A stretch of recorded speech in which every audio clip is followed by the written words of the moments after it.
Today's episode is presented by Public. Public.com has just launched its new high yield cash account offering an industry leading 5.1% APY. No fees, no subscription, and no minimums or maximums. That means you can grow your cash with 5.1% interest with no strings attached. It's as simple as that. Again, that is 5.1% interest with no fees. 5.1% interest with no subscription, 5.1% interest with no minimums or maximums, and 5.1% interest with up to $5 million of FDIC insurance. Just 5.1% interest straight up, no strings attached. Sign up today at public.com/Chit Chat Money.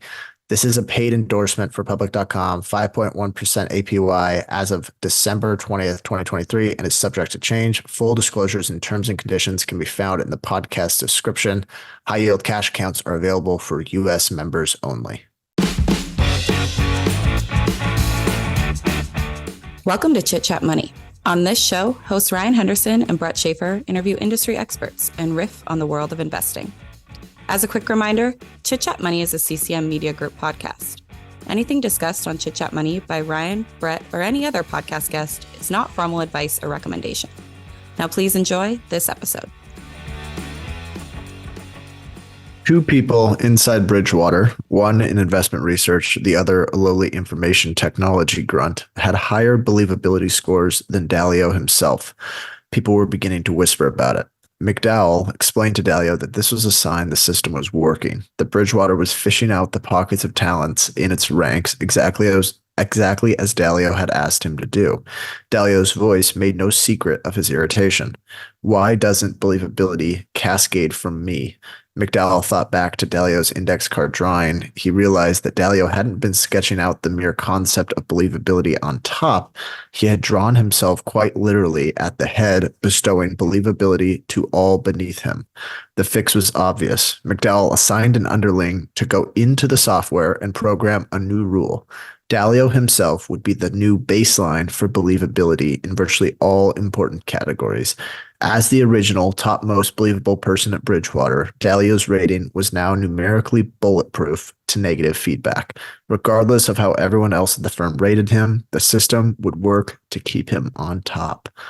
That is an excerpt from the book The Fund, Ray Dalio, Bridgewater Associates, and the Unraveling of a Wall Street Legend by Rob Copeland.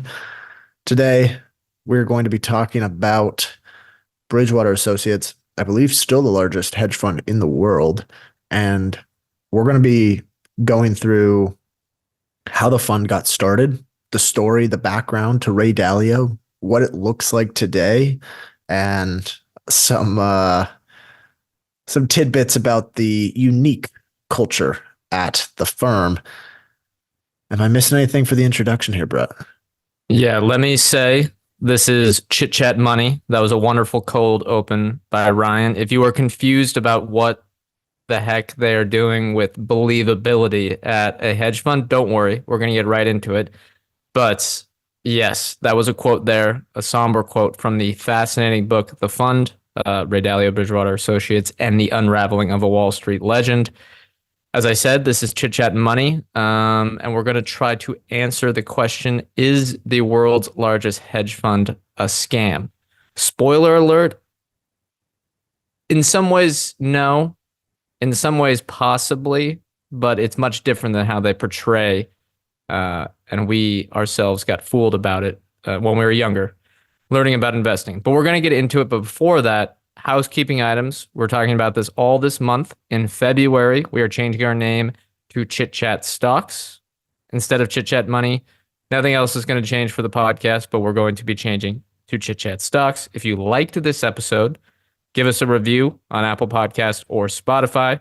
We'd greatly appreciate it. I've seen a few more rolling in and an accelerated cadence there for people doing that. So thank you very much for the people that are loyal listeners.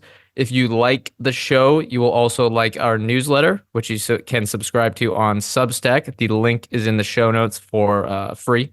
You can just sign up there. And if you want to read this book, we have the Amazon link in the show notes. But if you look up Ray Dalio book, Bridgewater book, etc., it'll pop up on the Google machine.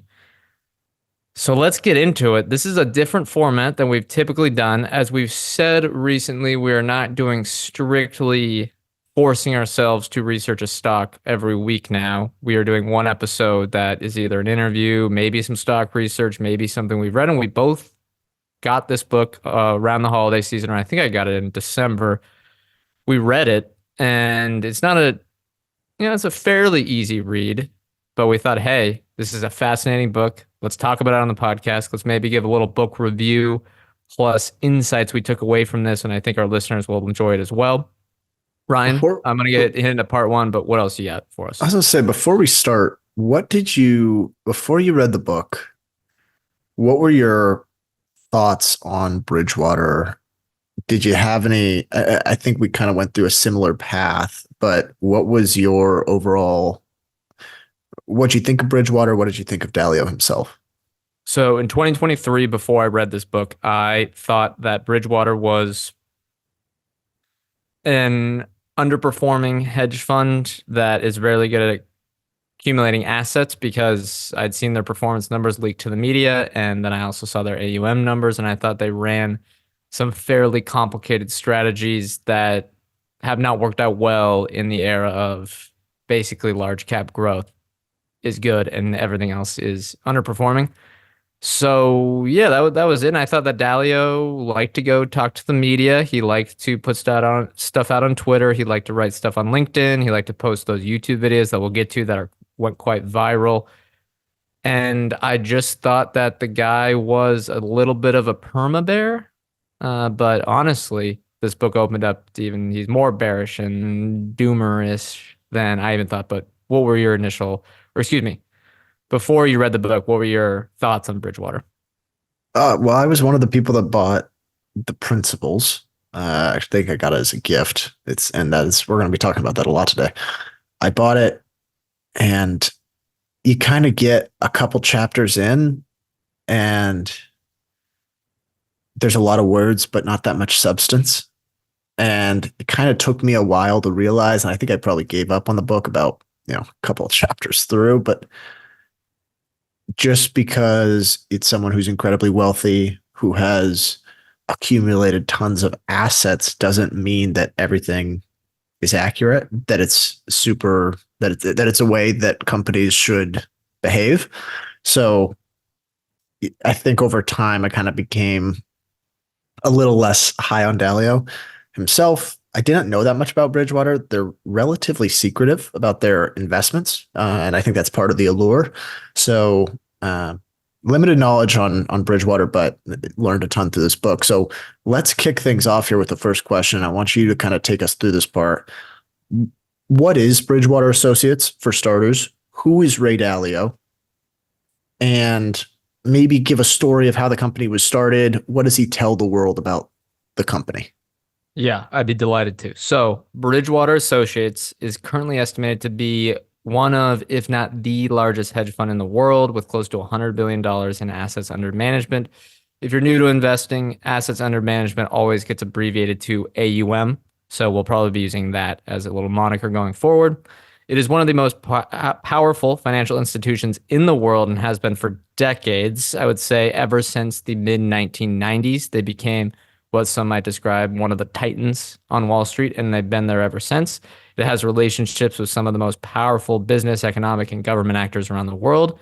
And yet, how it actually works has been a mystery for years, which is why this book, which I believe had hundreds of different sources throughout all sorts of places around the world, from inside the company, from outside the company, from all the people that have cycled through and signed all these non-disclosure agreements, we got some great insights into how it works. So let's go right into it. We need to talk first about Ray Dalio, because as you will see after listening to this episode or reading the book, he is Bridgewater and Dalio, and Bridgewater is Dalio. We're going to be discussing the principles. As Ryan mentioned, he read them, and there are over 300 of them. And we'll get to what they exactly are, because it's the fulcrum of this maybe entire operation. It's always confusing to me exactly what these are, what purpose they serve. The man has a fascination with them. Who are they for? Who are they for? It honestly might be how this business is unraveling. So I think one of the themes of the book is that the principles are important, but is it important in bringing on the stagnation and perhaps it's not downfall because they still have so much AUM, but they're way below AUM from when their peak was, and it's perhaps how they're unraveling, as the book maybe portrays here. So let's get to Dalio, though. Quick little backstory for him. He was born just after the end of World War II in Queens, New York. He was an only child, grew up on Long Island. As a child, he became a caddy at the Lynx Golf Club, and he started working for the financial elite at the time, which I'm assuming is around the 1960s or so during that bull market. And then most of my sourcing here is from the book, from passages here. And then as a caddy, he met a rich couple from the finance world. He became very friendly with them. So as a couple, rather the guy, at the time, I guess women were allowed to work in these jobs, but the guy worked on the New York Stock Exchange. And they basically asked Dalio to help spend time with their son, who the son was slightly younger than Dalio. I think it was more of like a brotherly figure. Maybe they were both only child, something like that. And then one of his caddies, who actually, I don't know how they found this person for the book, but said, and here's the quote, he, Dalio, understood what relationships were about way before anyone else did, and he used it to his advantage. I think that's important. Is that a theme you found throughout the book, that he is extremely good at crafting relationships that can give him access to stuff and give him access to money? Yeah, I mean, in general, we're going to talk about this, but he is an exceptional salesman. And not only in selling what ultimately became Bridgewater and selling the investment in Bridgewater, but selling himself, speaking at a high level that makes it sound like he has a really good purview on whatever he's talking about. And it doesn't surprise me that he did, primarily through his newsletter, I think in the early days, end up captivating a lot of people and forming relationships that way. And,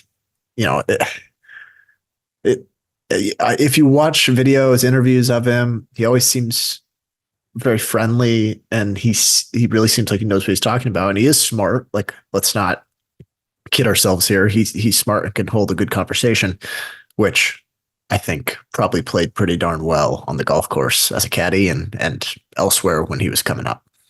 Yeah, plucky, as they might say. But a little bit more on the bio, just one more paragraph here. His mom died when he was 19 from a heart attack. And then at the time, he was a bad student that kind of ditched school, went to surf, and then did his little job to make some money. And then he went to a small, easy to get into school called CW Post. I believe that was just a local one on Long Island. But there he ended up getting straight A's and worked on the New York Stock Exchange for a summer due to his connections from the golf course. And then this, along with the relationships he had formed, helped him get into Harvard Business School. That was another notch on his reputation. HBS, Harvard Business School, extremely helpful, I would say, when trying to attract, people to give you money. And now, just in terms of relationship building, that probably was one of the most useful things in his life, is having that Harvard Business School background, because it makes it very easy to relate to a lot of people on Wall Street, which he ultimately did. Yep. Okay. Now let's get into actually what Bridgewater Associates is. After graduating from Harvard Business School, he starts up Bridgewater, and it's hard to actually understand what they were doing in the beginning, because it was really just him. And he had his connections to the wealthy families in New York. He had proved that he was a little bit of, he had some insights on Wall Street. He made a few good trades and stuff like that. He was interested in commodities when everyone was interested in, I believe it was value investing at the time. I can't honestly remember, but he was, kind of zigging when other people were zagging. He had some unique thoughts, and he had these people that were focused on what they described as wealth preservation, not losing money. In the late 1970s into the 1980s, these are the wealthy families they mention. This could have been his old wife, or maybe it was his current wife. That was ancestor of the, or not ancestor, descendant of the Vanderbilts. And it was more about wealth preservation, not losing money. And I will say at the time, you could earn 10% in a treasury. So we'll get into that. But that's a little bit of a tease for later. I don't know exactly what these people are thinking. You could just buy government bonds, but whatever. But Ryan, you have some to add there. Yeah. So it's important to also mention that he tried to start this early. It wasn't an exchange, but it was like a commodities importer exporter, import export business, and it didn't really get off the ground. But after marrying into one of the descendants of I believe it's Vanderbilt family, it basically gave him the capital that he needed. And I remember them saying that he was no longer like desperate to get money, and it kind of gave him that launch pad to really build Bridgewater into what it became. Yep, I agree. And there's, I think, three other things that helped him earn a reputation on Wall Street and get just more exposure in general. So first, famously, this is probably the most famous, he implemented a soybean and corn futures contract with McDonald's to help stabilize their chicken costs. And for anyone that doesn't know, so soybean and corn are the feed that chickens eat that get turned into those McNuggets that you eat. And if soybean and corn prices go up a lot, their costs go up, and their profit margins on McNuggets go down because you can't just double your price on the McNuggets like that. My take is this kind of a played up thing. Like, is it that novel of an idea to say I need to hedge my input costs? Isn't that not crazy to me, or am I wrong? Well, it's very mainstream now. Sure. And I think you especially see it with the currency hedges, like most businesses do it today. At the time, it may have been novel. I'm not really sure, but I know he garnered a lot of attention for this, and it sounds like it helped McDonald's. So certainly it must have been valuable to them. But it does surprise me that they wouldn't have thought, and maybe it was just that the futures contracts weren't as popular as they maybe are today, but it's weird that they wouldn't have thought like, okay, this is a major cost for us. We should probably find a way to stop it from fluctuating so much. But I guess Dalio did that for him. Yeah, and it's one of those stories that gets repeated ad nauseum. You'll still see people doing threads on Twitter about it today. The first one is, want to learn how a Wall Street legend helped McDonald's lower its chicken prices through blah, blah, blah, blah, blah, and like stuff like that. So there's two other things though. He went on, he had various media appearances. He loved talking in magazines, stuff that people on Wall Street read. And then he also, and this is a very great idea, he started one of the first markets commentary newsletters, but this is before email. So it had to be sent by fax. So it wasn't easy to just sign up for a Substack or something like that. And he built up a great reputation, and he started charging upwards of $3,000 per month for his quote unquote research package, which is close to $10,000 a month today. And as a tale as old as time with these newsletters, Dalio is consistently bearish. I mean, very, very bearish. In 1982, this is what he said. This is a quote from the book. Since 1800, Dalio said, the United States had experienced 14 major depressions, all following the same historic patterns. The 15th was plainly imminent. And as maybe not all of you know, but I think a lot of people will understand that 1982 was one of the best times to be buying stocks ever, was one of the best times to be optimistic. So he was did this fascinate you that he was just a perma-bear newsletter guy to begin with, to get kind of some of the money rolling in? Yeah, I was blown away how much money he was generating from the newsletter. I didn't realize that was kind of the core business in the early days. I don't think it's any secret. Bearishness sells. It's the same today. As obviously there's more to his newsletter than just purely saying the stock market's going to go down. I think some people have become broken records with it, and I'm sure he was providing more value to readers than that. But he was a good commodities analyst like that. And frankly, he was a good market analyst in general, and he was very well spoken. So it doesn't surprise me that he ended up becoming or writing a very successful newsletter. Yeah. And as you'll kind of see there, he's a market historian. That's a big thing with his process. And we're talking about his process because, maybe a little spoiler, a lot of what Bridgewater does comes back to what he thinks, even though, as we'll talk about, they claim they do the complete opposite. So let's get back to the story. even though in the 1980s we're in a big bull market, this consistent gloom and doom from Dalio became extremely helpful for him when the Black Monday crash of 1987 occurred. And I think stocks, what was it? It went down, was it 17% or was it 22% in one day? Something like that. Say around 20%. Maybe Ryan can do some investigation for us here.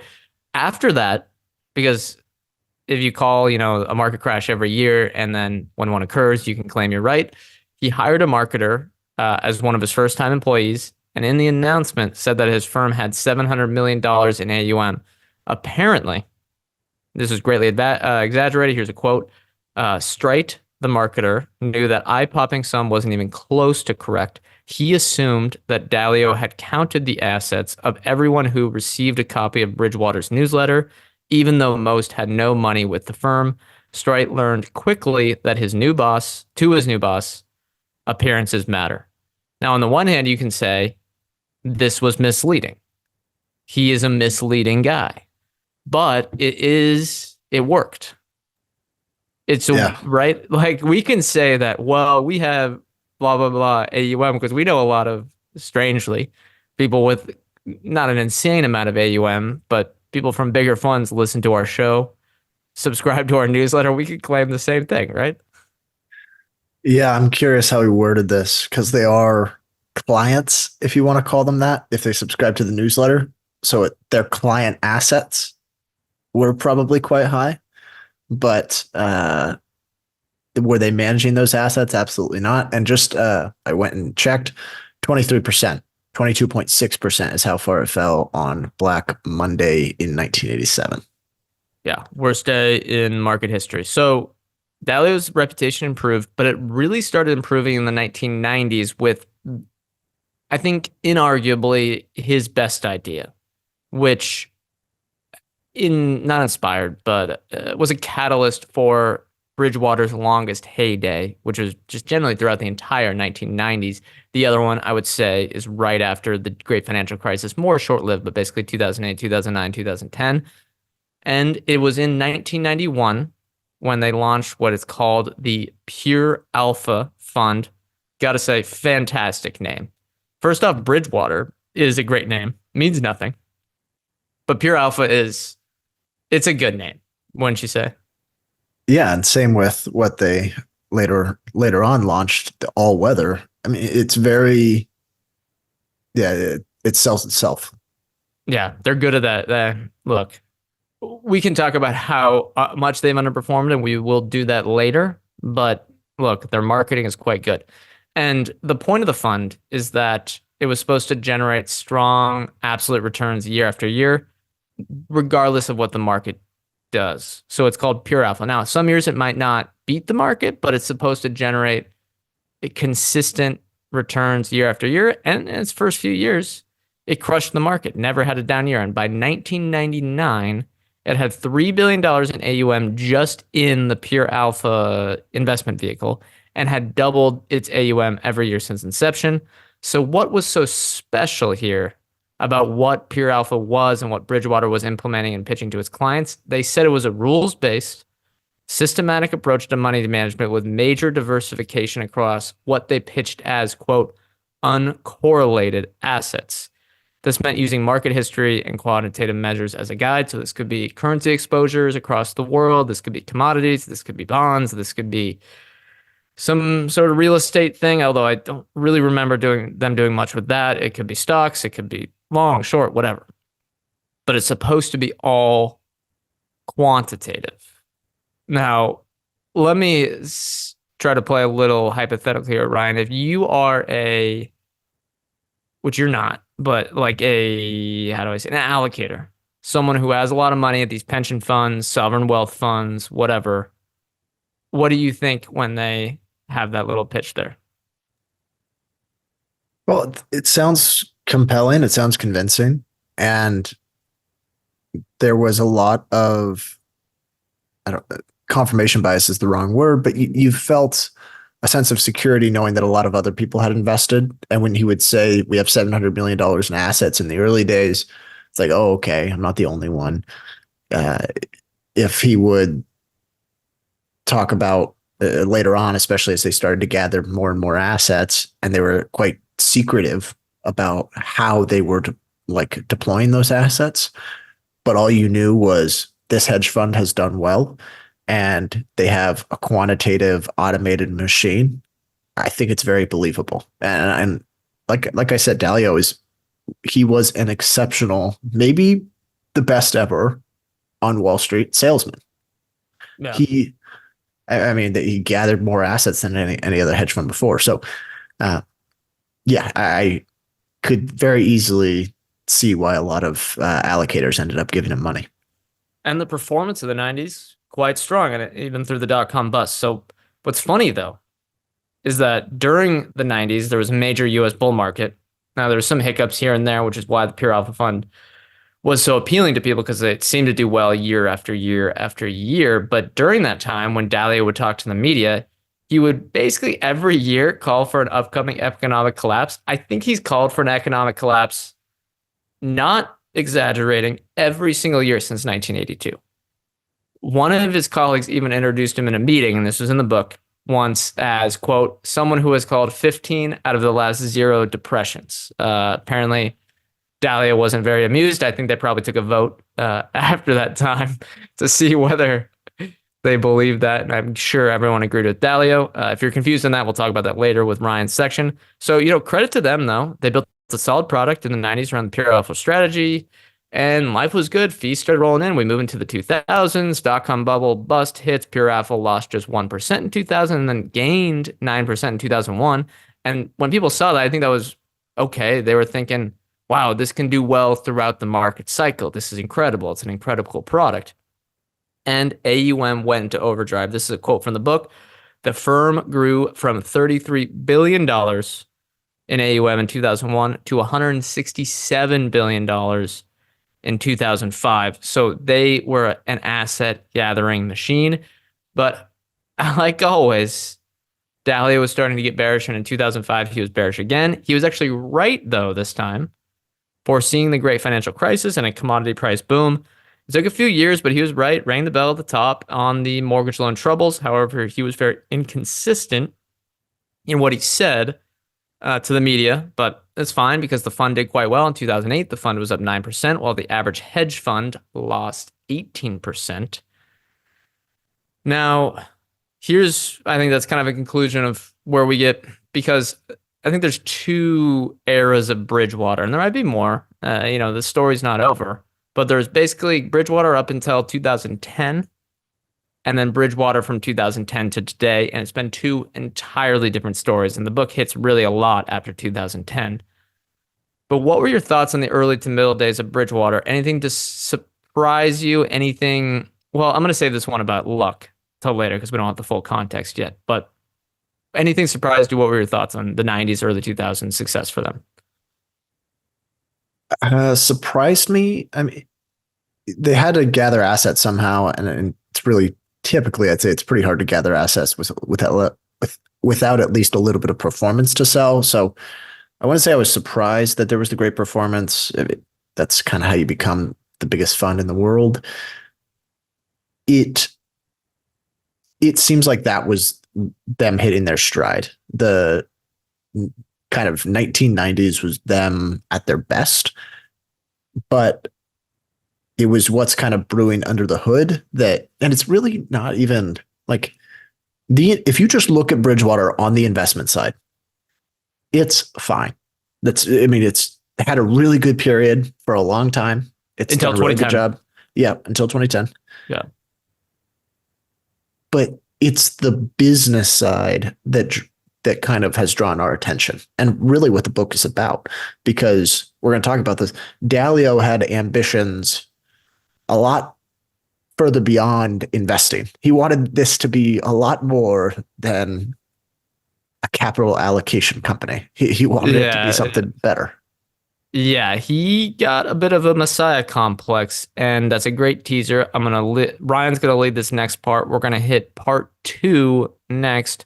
What is truly going on at Bridgewater, according to this author of the book, which I should find who the author is, and the question I think a lot of people are asking or do ask, is this business investment fund a fraud? So the author is Rob Copeland, and he does a really good job with this book.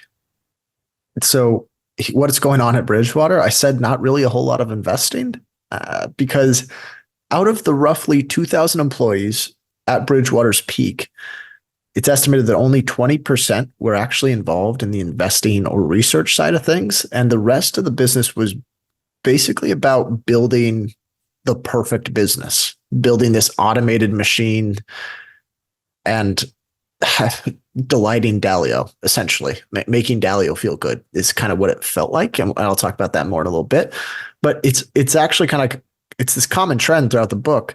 People would apply to Bridgewater.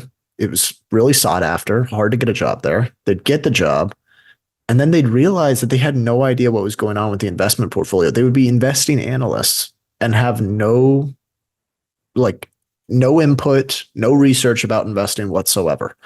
For the vast majority, they just had no involvement on that side of things, and they actually had no information about it either. It was well protected within Bridgewater. So if you spun out and started your own fund, which was very frowned upon, and I think typically they would sue you if you did it, they'd say you had access to Bridgewater's resources. And there was periods where it's people, they were young, they spun out, they started their own, and they'd say, well, you had access to our resources. And they're like, we had no idea what was going on. We had no idea what was being invested in. We had absolutely zero visibility into it. What analysts were doing, however, is they were going through principles training. So this was what most of the book was really about. Dalio had created a list of what he called principles, and he wanted to make this basically Bridgewater's version of the Bible, basically the governing document that everyone at the firm would live by. It's very interesting how, we're not going to talk about this forever, but how similar it is to like religious stuff, where he was like, oh, the great leader this came to my head and I need to write this down and you all need to follow this because this is the way we go forward and have a great society. That's not an exaggeration of what he's basically trying to convey with all his thoughts. Yeah, and if anything went wrong, if there was ever any dispute, they would look to the principles to see how to deal with it, like it was a governing document. He had every employee equipped with an iPad that had a digital version of the book. I believe they called this the Book of the Future. Analysts took exams on the principles. It was very much meant to be this governing document that everyone had to live by. When would you quit? When would you quit? When they gave out exams on the principles? Probably with the rating system, which I'm going to talk about here in a second. I think the dotting would be what got me. They did pay well. That is something, they paid well. So I think I could see why a lot of post Ivy League employees ended up taking these jobs. It's credible. It seems top level. So it garnered a lot of applicants. But what principles really did, and the rating system, which we're going to talk about, was foster a culture of backstabbing and confirmation bias for those at the top. So before we dig any further into the culture, you asked if Bridgewater was a fraud. I'm going to get this right out of the way. Bridgewater was not a fraud. It was weird as hell. It's a cult, I think, maybe even sort of a religion. People have called it that. Ex-employees have called it that. But it wasn't a fraud. In fact, many people tried to investigate it. Bill Ackman publicly questioned it. Jim Grant from Grant's Interest Rate Observer went on the record saying, we will go out on a limb. Bridgewater is not for the ages. Even Harry Markopoulos, who uncovered the Bernie Madoff Ponzi scheme, tried to investigate it. The SEC investigated it themselves, and here's what they found. It says, the world's biggest hedge fund used a complicated sequence of financial machinations, including stock options and other relatively hard to track trading instruments to make otherwise straightforward seeming investments. In truth, it was not an investment machine. Greg Jensen, who was CEO for quite a long time and probably the second most important person at the company, at one point. Before you go on to this, how hard was it for you to follow all the people that cycled through that Dalio just kind of used as his whipping boy? All the executives? The company. Yeah. I don't remember any. All I remember is Dalio treating everyone terribly. They were all given the promise that they could be CEO, and Even Jim he Comey. made him pay Remember for that? it. He made him the pay for it. FBI Yeah. guy. Yeah. The FBI guy was working there. He's like, what is going on here? I just think that was hilarious too. But sorry, continue. Yeah. So Greg Jensen's pretty much the second most important person at the company. At one point said, I could run this firm on a single spreadsheet. It goes on to say on page 240 of the book, this is kind of the last bit I'll talk about the investing strategy. It says there was essentially no grand system, no artificial intelligence of any substance, no holy grail. There was just Dalio in person over the phone from his yacht, or for a few weeks, many summers from his villa in Spain, calling the shots. He had really valuable relationships with a lot of world leaders, people that were heads of states, that made him privy to information that he could trade on. So yeah. And this is the connection comes to where are they getting their AUM? I think we should mention this is a lot of these countries is where they're giving him the money. So it's almost a colluding, right, investment, because you have a lot of Chinese funds that are connected to the CCP. You even have Russian stuff. I mean, I think at one point he was trying for years to get a meeting with Vladimir Putin. There's a lot of Middle East countries that may not have the best human rights records. He is not afraid to get assets from anywhere, no matter how many people at the company who, like, they were like, do we really need to go into Russia and take this guy's money? But yeah, and then those people would tell him what they're going to do. Yeah, and I don't know if you could really deem this insider trading. I don't want to say it is, because Who knows? they went after a lot of people that said bad things about him. So I don't want to be one of those people. And that's not what the podcast is about. But they had an quote unquote informational advantage, and that's a lot of what their trading was. It was commodities prices that could fluctuate if there was a certain storm in a region, or oil prices if they knew Kazakhstan was going to flood the market with more oil. They were producing a lot, that kind of thing, because they had the relationships with the top brass there. So it was big macro bets like that made up most of the fund, and they would do it through options and more complicated strategies, even though it was directionally, it was typically straightforward bets. And as another note, he despises, is it the current? Yeah, at the time was the Federal Reserve chair, but now is the U.S. Secretary of the Treasury, Janet Yellen, because she wouldn't rat on what they were doing. So he, simply for that reason, has it seemed from the book, a deep hatred for her. Yeah, so that's how he rolls. That's part of the way they got good returns. Anyway, so that's what Bridgewater was doing. They had good information, and they were making macro bets based on that information. Then there was what Ray Dalio wanted people to think Bridgewater was doing. He wanted people, like Brett said, to believe Bridgewater was this highly automated idea meritocracy that produced wonderful investing results. And to do this, he built internal systems that employees lived by. The most important was the dotting or the rating system. This was employees judging other employees, giving them ratings, marking them down dotting them, up dotting them if they liked them, or if one of them gave them a bad look, giving them a bad believability rating. Or there's basically all these criteria that ultimately culminated in a believability score, which was kind of this 1 through 10 metric. Originally, it was meant to be your baseball card at the firm, and your stats were like ability to synthesize complicated information. And it was determined by your colleagues. So people that wanted the same promotion as you, people that, you can see how that would foster a culture of backstabbing. So I'm trying to go through some of the other stuff here. There was publicly an issue log. So if you had an issue with anyone, you could just jot it down. One of the top executives made a very public issue about the coffee pot not being filled up enough. I think Dalio saw a scuff one time on the ground, and they determined that it was from someone's high heel.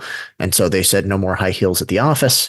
There was he was very focused on radical transparency. And in order to be as radically transparent as possible, they had video and audio recording devices literally everywhere, it seemed. So if you were at Bridgewater, you were basically being recorded. And it was also publicly accessible via the Transparency Library. And the Transparency Library was this, everyone at the company could access it. I think it was basically just a folder or a cloud document, or in a place where you access a bunch of videos and audio of everything. And I'm sure most of the conversations were incredibly boring. But if there was any dispute, anything that happened, you could go back and you could play the tape because you were probably being recorded. So, and this was actually really kind of a common sequence of events that happened in the book over and over and over. Someone would do something wrong, whether it was they didn't get a task done in time, they would talk bad about a colleague, maybe talk back to Ray. If you did that, you were screwed. Question the principles. If you question the principles, you're bound to be kicked out of the cult. You name it. Once Dalio was made aware of this, and it was heavily incentivized to tattle. If you told on him, it was well incentivized because you were being transparent. He would have a trial, and often this was a public trial, so it would be a bunch of people in a room, often executives.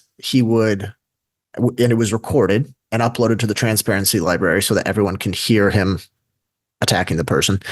He would play the tape. He would probe, was his term. He would probe the person, which meant basically verbally attacking him. And then if they cried, he would attack them for having an emotional reaction, because it's not good to have an emotional reaction in the workplace, in his opinion. And then typically this culminated in either a firing or a downgrading in their role, a number of different things. Basically, the questioner in these cases was the executioner. They also would bring in the ethics committee, which was just a team of 3 old executives. And he would have them vote on whether or not what they did was ethical. And it was just this constant repeat process where he kind of seemed like a Roman ruler or something, where he would hold court and then determine the person's punishment. Well, yeah, I think it's unsurprising that the guy likes China. I mean, what this feels like, you know what I mean? It's unsurprising. I think he likes Russia. This seems like something out of Vladimir Putin. Yeah. Here's one example where this actually didn't end so well for Bridgewater. So Greg Jensen, second most important person at the company, was spending a lot of time with a subordinate lower employee named Samantha Holland. They apparently were getting affectionate for one another. They went out to drinks with colleagues. The colleagues saw them go home together after, and because this is what you're supposed to do at Bridgewater, they reported them for being affectionate together. Jensen said they did not get physical, and Ray needed to know. He said, Jensen, I need to know, did you guys get physical? He said, no, they were just friends. Holland said that they kind of had. And so Dalio just could not put up with the not knowing, I guess. And he had the ethics committee, which we just talked about was a team of 3 men, hold a trial. Basically, they disagreed on their versions of events, even though Holland had hotel receipts of them going in together. And people had all said, like, bystanders all said they were being affectionate. But Dalio couldn't say whether she was lying or not because Jensen had such a high believability score. So Dalio declared it a mistrial, then asked Holland to voluntarily leave and accept several months of severance instead. Holland, unsurprisingly, got a lawyer. Holland's lawyer spoke to Dalio on the phone, and here's what the book says. Not only had Dalio ignored all standards of procedure for investigating such workplace conduct by investigating it himself outside of human resources, he was told that he'd potentially impugned Holland's reputation. The ethics committee might have a catchy name, but it was a legal nightmare. In no universe, Holland's attorney said, was it appropriate for 3 older men untrained in such matters to question a woman about her relationship with the CEO. Bridgewater settled, gave her 3 years of her salary to leave.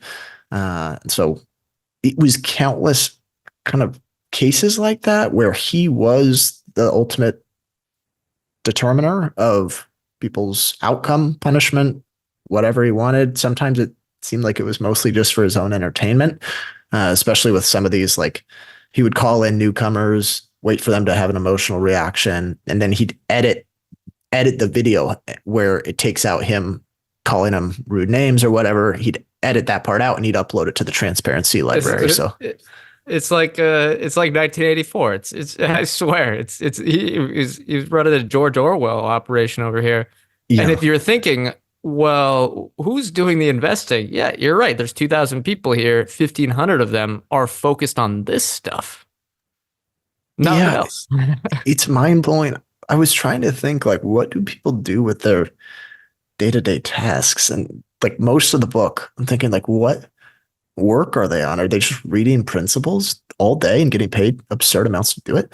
I want to talk about the dotting system for a little bit. And it's honestly a little difficult to do justice to how stupid this dotting/rating system seems. So there are countless examples of how this creates just the absolute worst incentives. But I want to read this email from someone at the company. His name was Kent Coran. He was a junior analyst that had been there for 19 months and was getting sick of the culture. Here's how his email reads. It says the subject was an exit interview for Kent Coran. Reasons for leaving, career change/performance. Comments. The immediate reason for leaving is losing my MA box due to Ray and David's data points on me. I think the MA box was kind of like your rating score. I can't remember exactly the term they used for it, but I believe it was equivalent to the rating score.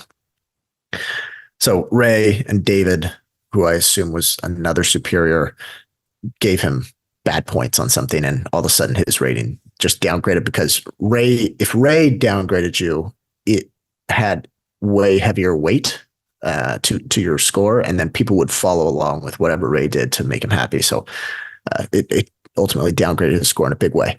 So he says, somewhere between watching the fourth and fifth manager in my neighborhood be deemed inadequately conceptual, unable to synthesize, etc., while performing what would be considered modest responsibilities at another firm, the principals lost some of their magic for me. Knowing that any hour of the day, Ray might respond unpredictably to a daily update, or that any casual comment in a meeting might lead to a seminar about how one's thinking is poor, generates tension and fear. It probably doesn't help that 50+% of management training, I put in air quotes, consists of watching the sorting. And he says, could you find a more Orwellian word of once respected colleague or another? Sorting was just firing, essentially. We would sort people, sort them out of the firm. He says there's an unhealthy drive to the negative that's often debilitating. Just a few weeks ago, I couldn't think of any significant strength other than the charitable hardworking. People seemed to be on the prowl to discover my weaknesses, but strengths were underappreciated. Bridgewater sold me as an empowering place where relatively young people can challenge status quo and make a big impact. Fast forward, and it was drilled into me that it's bad to have opinions to the point where, and I'm not sure if I should include this or not, but I'll say it anyways. It says, to the point where it felt like I was a Catholic schoolboy looking at pornography whenever a non-conventional thought came into my head. So basically he's saying he just felt so alienated if he had any thought that went against principles. And then he says, to close it out, on the perks and social end, the place beat expectations. So you got paid well. Yeah, well, what's the AUM, regardless of those performance fees, which are quite fat as well? You're bringing in $2 billion a year on the 2 and 20. And then if you have a 10% up year, that's another $2 billion, right? On $100 billion, 10 with the 20% there. So, I mean, yeah. And what's even more interesting is how nonsensical these principles are, which we'll get to at the end. They don't mean anything. No, I mean, there's this point where I want to find the quote. Okay, it's going to be in my closing thoughts in part 3, but I mean, when you have so many quotes, it's bound to be contradictory. Like you have 375 principles. I feel like you could find just about any principle to back up the action that you did. Like there's something to support your belief because they're going to be contradictory when you have that many. I agree. Look, as always, Munger's right. Show me the incentive. I'll show you the outcome. He set up some terrible incentives for workplace culture. I think that's probably my thoughts here. And it inspired the famous, what's it called? Black Mirror episode that has essentially the dotting system throughout the entire world. Yeah, So people remember that thought one? Yeah. They thought people they might have been, yeah. yeah, people at Bridgewater thought they were talking to someone at the company for inspiration for the show. They thought Netflix had a source. Yeah. They were concerned about it, which I think it shows you. Yeah, watch that show again. I don't know if you've watched that one, but maybe you should after reading now and you'll reading the book if you haven't, Ryan, and you're gonna say like, wow, they basically copied Dalio's dotting system. Yeah, it sounds like it. Any other thoughts here on your thoughts about the business and what it was versus what it was sold as? There's a lot of people out there that have been skeptical, and I thought potentially it could have been, a Madoff-like scheme, but it seems like it's not. It's a little bit of a different scam, I would say, where they're not actually scamming people out of money. They are being incredibly misleading about actually what is actually going on at the firm, because it's really the exact opposite of what they're claiming. And there's nothing illegal about that. It's just misleading a lot of people with a lot of money. Yeah, I think people sign on for, I bet some of the bigger clients like being associated with Bridgewater, maybe less so after this book has become so public. They like probably a lot of the events Bridgewater puts on. There's probably a lot of allure beyond just the recent poor performance. Yeah. And speaking of that, since 2011, I mentioned there is basically two breaks. Until 2010, they had pretty good returns, but since 2011, returns have been terrible. AUM is significantly down from its peak, although the fees have been nice and fat. AUM still at about $100 billion. So again, you're bringing in, even if you have a down year, $2 billion a year in management fees. And you can see now why Dalio is one of the most wealthy people in the world. If we look at, I have a chart that I'm going to put in the newsletter, and it compares from 2011, a 70% global stock index, 30% global bond index versus Bridgewater Pure Alpha. Bridgewater Pure Alpha, I believe, had a CAGR of around 1% since 2011, while basically any all stock 60-40, 70-30, as is in this example, portfolio has done at least, even through the end of 2022, where stocks had and bonds had a terrible year. Or wait, did bonds have a terrible year in 2022? Yeah, they did. It was like a 7-8% CAGR. And that's basically these passive vehicles that have no fees. So they have they provided no pure alpha since 2011. And I have my answer to why. But it's my hunch, it's my speculation as to why they've done bad. But I want to know what you think why they've done bad since 2011. Well, I think for starters, they have a ton of capital. I mean, I would imagine it's difficult to beat the market when you have $140 billion you're investing. Like, it's hard to get into companies. It's hard to get out of companies. You're gonna make big moves unless you're a big activist investment firm like Elliott. But they're smaller, not too small, I guess. I think Elliott's around 100 as well. Yeah, but they're different. They're private equity too. They're not. Yeah, they're all. Yeah. I don't know. I would just imagine that it gets harder. Maybe that's not the only reason for underperformance. I would imagine that just being pretty bearish, the U.S. economy for the last decade has hurt them. But I don't know. Yeah. We don't know what's in their portfolio, really. True. And that's what confused people, because they weren't showing up on a lot of stuff. So I think it was a lot of these, like you said, these option things that they would do. But I have a hunch. One is obviously the workplace culture that deteriorated to just a point of misery for a lot of people. But my other hunch is that they were, they had a decent strategy since 1990. They tried to be as market neutral as possible and essentially rode 3 decades of, since 1982-ish, of a bull market in U.S. Treasuries. I have a chart here that'll be in the newsletter. It's a pretty famous chart. that shows when interest rates peaked, and they just essentially went down and down and down and down and down until the end of the great financial crisis. And yeah, in COVID, they went a little bit lower, but from 2010 to 2019, we were at zero, the zero interest rate policy essentially for a lot of that time. And then the Fed started raising rates. And I think Bridgewater's edge kind of ended here. Here's a quote from the book. Quote, another moneymaker for Bridgewater was Bob Prince. Dalio had delegated the lion's share of research on bonds or fixed income to his longtime colleague. Prince made bonds, particularly U.S. Treasuries, considered the safest of all, a mainstay of Bridgewater clients' accounts. The move proved prescient and profitable. Treasuries went on a long streak of strong performance, up double digits some years, including in 2000, when the stock market dragged badly and busted currency best weighed on the rest of Bridgewater's portfolio. I have a hunch that they were riding U.S. Treasuries for a long time, and it's not a coincidence that their performance ended. Their strong performance ended when Treasuries stopped having their interest rates go down. Yeah, or their yield go down. It can certainly be part of it. It's hard to tell without knowing what's in that portfolio. So just a hunch, for me, that's not a fact. Yep. Let's go through part 3 here. Kind of conclude with our thoughts on Bridgewater, the principles, and maybe any of our favorite parts from the book. You want to go first? Yeah, and maybe we can do lessons to close things out for investors, maybe lessons that we're trying to learn after reading this. So for me, I think the book is great. Not incredibly hard to read, but not super light either. I'd recommend it to anyone that's interested in, if you listen to the show, you will probably like this book.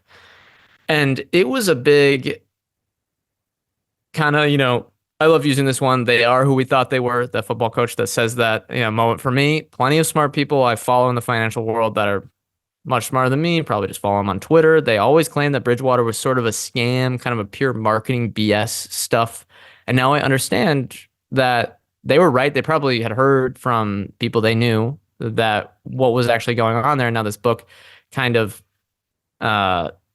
shows that it was just a bunch of nonsense. And the principles are frankly incredibly stupid. Dalio, if you're listening to this, you can wipe your billions, you can take your billions and wipe your tears off, but I don't think that'll insult them too much. They are very, very dumb. But he is incredibly smart in certain ways, like building his brand among people that are not curious enough to investigate further about what they're actually doing or what he's actually saying or read this book. For example, this was me 5 years ago. I watched what they talked about in the book, which is kind of weird to experience again. They talked about how he has now a couple of famous YouTube videos about the quote economic machine and what he calls principles for a changing world order. Again, so good at writing titles for things and putting names on stuff. At the time, I thought these videos were extremely smart. I was like, oh, hedge fund manager explaining the economy. It's something that's kind of confusing to me. I don't understand how the economy works. This guy's smart. He gets it. He's very convincing. He always has these constant media appearances. And it made him seem to me, as someone just getting into this, that probably looked up, how does the economy work? How does finance work? How does investing work? I thought he was one of the investing geniuses there, on par with Buffett. And plenty of others have too. I think I have a screenshot, actually. It kind of shrunk on me a bit here. But there's these videos that probably have in total over 100 million views. And that was one of the ways that he went viral recently in the last 10 years. Even though his performance has been so bad, his reputation might be even better than it was in the past. Because in the past, there was no one like me, a 20-year-old trying to get into investing, that can learn about him. But my favorite parts of the book are when he tries to focus everything on building this perfect business system, as Ryan went through in detail in that second part there. It is so confusing, but it shows how far they've gone from actually making investments. I think it is a great lesson on how not to run a durable business. He essentially took what Buffett does at Berkshire Hathaway and said, I'm going to do everything the complete opposite. And one's, I think, more durable of a business. Yeah. Yeah, I mean, Buffett tried to do, I don't think there's really that many businesses like Berkshire. It's so unique that he manages, for the most part, like absurd amounts of capital all on his own. and he takes the role of probably what thousands of people do at other firms, like entirely on his own. Anyway, but well, team of maybe 4 or 5 because he has the trader and he has Todd and Ted now. But yes, they've got more people now. Yeah. But on Bridgewater, yeah, working there sounds like it would be awful. Like, they get paid a lot, so that's that's definitely a perk. Good parties, good parties. Apparently Except when really Dalio gets drunk and weird, that would slide out of there before then. Yeah, it sounds really dystopian. There was a lot of stuff that reminded me of the George Orwell 1984. It's like imagine you're actually a junior analyst there. You get called into a meeting, and there's a point when like you're supposed to say something, and you muster up the courage to say something, and everyone just doesn't respond. And all they do is just pull out their iPads, and you just see your score going down. Like, okay, what the hell is going on? It's so horrible. That just sounds awful. Anyway, Dalio, for me, like I said, great salesman, maybe one of the best ever, but someone who's been right a lot, so much so that now he has built the incentives and built the system around him that anything he says, he thinks is truth because everyone validates. Everyone just, oh, yep, that makes sense because I want my score to go up and I got to approve it. And you have the highest believability score, so you're really smart. There's no one to check him.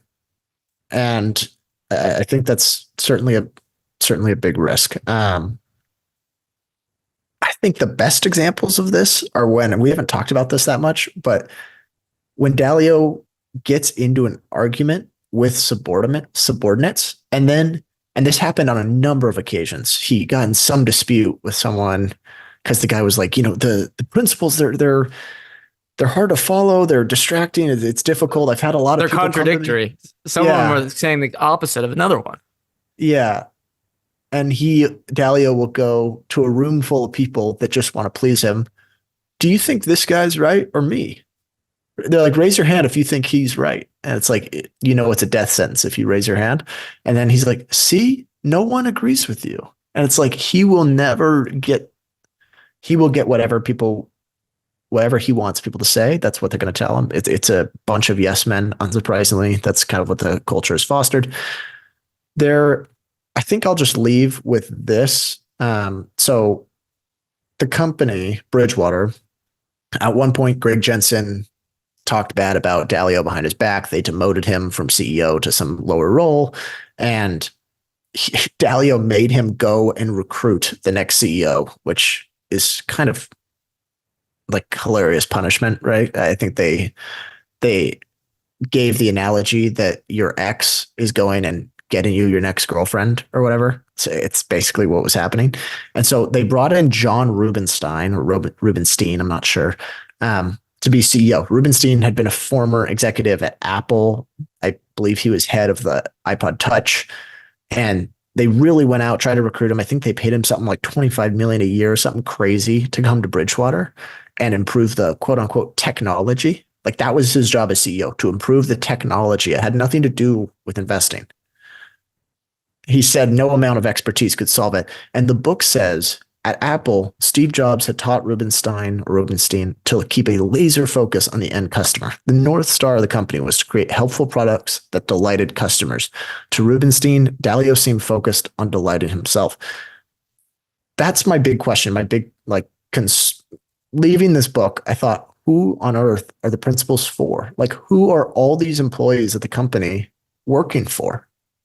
It seems like it's an entire 1,500 person outside the investing, 1,500 person organization built to make Dalio kind of feel more important.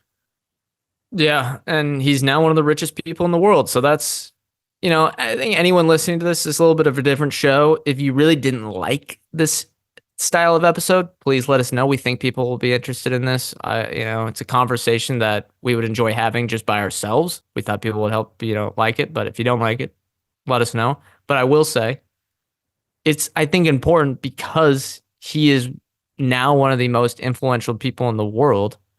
And here's what I'll close on before we get to our favorite principles. as kind of a fun ending here, is I was for the longest time so confused on why he was just always optimistic about China. And because it seemed like it was part of his economic machine thing where they look like a debt bomb, and they've turned out to kind of be a debt bomb so far over the last couple of years. But he has been bullish again and again and again. I was like, oh, okay. Yeah, they just gave him a lot of money. And then one time he said something slightly, I think, bearish about or negative about China. I don't know if it was about a financial thing or just in general. And they almost pulled the plug. So he had to like, it's funny, it's kind of an Orwellian. He had to go on 10 Rushing. years of like talking about how great China was after that to like, make them like him again. Exactly. It's like a nesting doll of Orwellian stuff. They got to, control him, and then he implements the same one party thought to his company. I mean, it's honestly like, yeah, I think that's where I'd like to close things out. But should we talk favorite principles? Ryan, you have one of the best ones, I'd say. Sure. Basically, at one point, they had to do a big reorganization or a big sorting and fire a bunch of the people at the company. And in order to fire them, he wrote his new principle. He said, sometimes you need to be able to shoot the ones you love, and we need to love the ones we shoot. Yeah, I mean, is that you should do? I think principle. You should do like a quiz of principles, and you should say Joseph Stalin or Ray Dalio. Honestly, no one would get them right. I'm not sure that was like. I think that was a principle. They kind of quoted it in different parts from the book, but basically he was like, to justify the firings, he implemented a new principle, which it was like he would just go about his day and then be like, ooh, okay, that's a good principle. I was just thinking, like, when does he do any investing? Like, when is he reading about investing? I don't know, but he's tweeting a lot, and he tweets a principle every day. I do love following him for that. He's got a lot of followers. I doubt he runs that account. I don't know. Maybe he definitely writes this stuff though. It's definitely in his voice, but I don't know if he actually is tweeting it, if you get what I mean. But who knows? Who knows? He has apparently 10 principles for 2023. I'm going to read them off here in order. See if you get any insights here. 1, 1 + 1 = 3. 2, pain plus reflection equals progress. 3, fail well. 4, shapers are people who can go from visualization to actualization. 5, appreciate the art of thoughtful disagreement. 6, meditate. That's it. 7, own your outcomes. 8, regularly use pain as your guide towards quality reflection. That one is, I got to say, do not follow that one. 9, don't believe everything you hear. 10, don't let fears of what others think of you stand in the way. He is kind of like if every mom and mother in the world, and those things they tell their kids, like, hey, don't listen to everything you hear, kiddo. You just compiled all those and put a book in and run an investment fund like it. This is a good example of them being contradictory. It's like 1 + 1 = 3. Don't believe everything you hear. Okay. All right. I ignore the first one. It's like you can back up any action with one of the principles because they're so contradictory. So it's, I don't know. Yeah, I guess obviously changed my view of the organization. And I guess maybe Dalio's a really good analyst, certainly a good commodities analyst in his prime. But maybe it requires a different skill set to run a company. Yeah, I was going to say focused on other stuff at the moment. So the question we started out with was, is Bridgewater Associates a scam? I don't know. We'll leave it up to the listeners there, I would say. Possibly. We don't want to get into any legal trouble. It's up to the listener. I think you can hopefully take from the hour-long discussion we've had here and form your own opinion on Bridgewater Associates, the hedge fund industry, and what it takes to build a hedge fund business, as well as some behind-the-scenes looks. If you like the book, give it a read. We're literally just giving whoever wrote this, Mr. Copeland, their free advertisement because we think it's such a great book. Seriously, if you listen to this show, you will enjoy this book. But let's hit the disclosures. We are not financial advisors. Anything we say on the show is not formal advice or recommendation. Ryan, I, or any podcast guest may hold securities discussed in this podcast. We may have held them in the past, and we may buy, sell, or hold them in the future. Next week, we have a fun discussion that we haven't recorded yet, but it's going to be coming out next week with longtime guests who have come on both multiple times before. Francisco Oliveira from Aravilo Capital Management and Alex Morris, who runs the Science of Hitting Research, to give an update on the media industry. They're two of, I would say, the foremost experts in the investing world on that. So very excited for that extended discussion. I think everyone's going to enjoy it. And as always, we are going to have the Investing Power Hour live every Thursday out on the podcast player of choice every Sunday. Thank you all for tuning in, and we'll see you next time.